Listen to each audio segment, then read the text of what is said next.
When I first bought my little house on Maplewood Lane, I thought I had found the perfect place to settle down. A cozy home with a wide porch, a decent-sized yard, and enough peace and quiet to balance out my long days at work.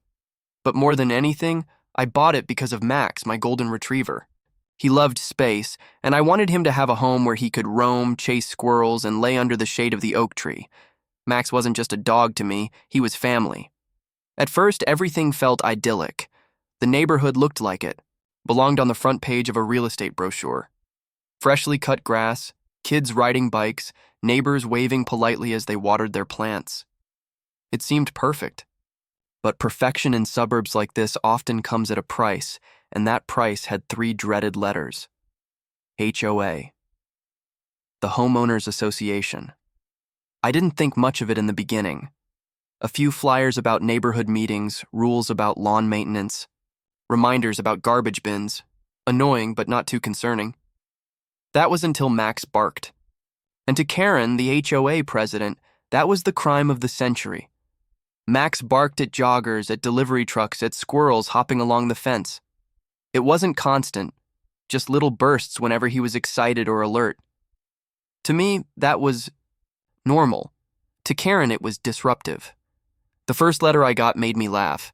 A crisp white envelope with the HOA logo stamped on it, inside a notice declaring that my dog had caused a disturbance and that I needed to correct the issue immediately. I tore it up and tossed it in the trash. But then came another letter, and another, each one harsher than the last, threatening fines, penalties, and further action. I ignored them until one morning I opened my mailbox and found an invoice, a $200 fine for repeated disturbances caused by uncontrolled animal noise. That's when it hit me. This wasn't going to stop. They weren't just trying to silence Max. They were trying to control me. I decided to confront Karen directly. She was in her yard clipping roses, oversized sunglasses covering her eyes, clipboard tucked under her arm like it was part of her body. "Karen," I called, keeping my tone calm. "Max isn't a threat. He doesn't bark all night. He doesn't bite. He just barks when people walk by. That's normal." She turned to me with that thin, self-satisfied smile.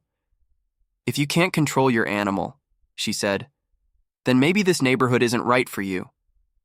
That single sentence flipped a switch inside me. She thought she could bully me into obedience, maybe even push me out. She thought her little HOA rules were bigger than my freedom, bigger than Max's right to simply exist.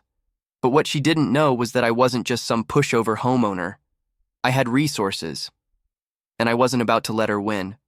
So instead of paying the fine, I called my lawyer. "Tell me," I asked him, "how hard would it be to own this neighborhood?" He chuckled at first, thinking it was a joke, but when he realized I was serious, he laid it out. Several homes were already up for sale. Some families were desperate to leave because of constant HOA harassment.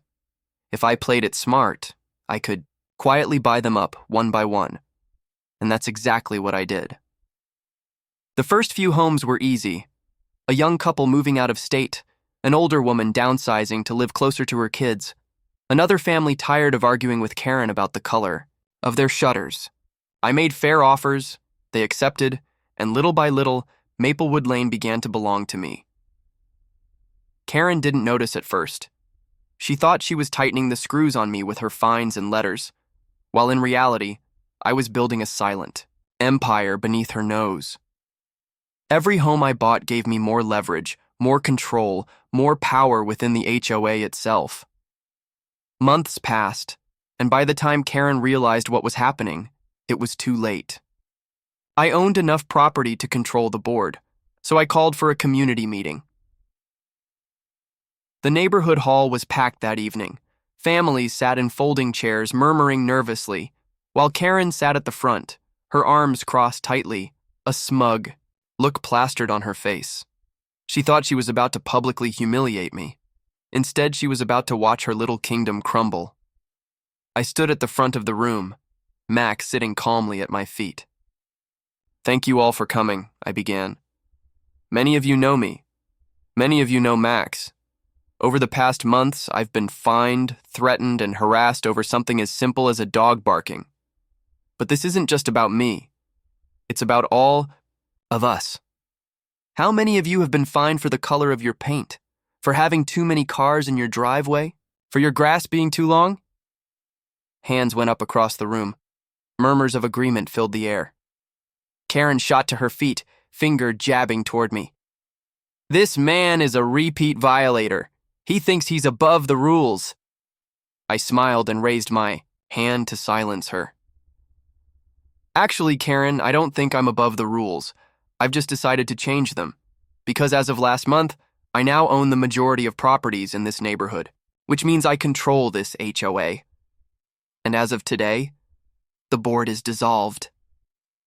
The room erupted in gasps. Karen's jaw dropped, her face drained of color.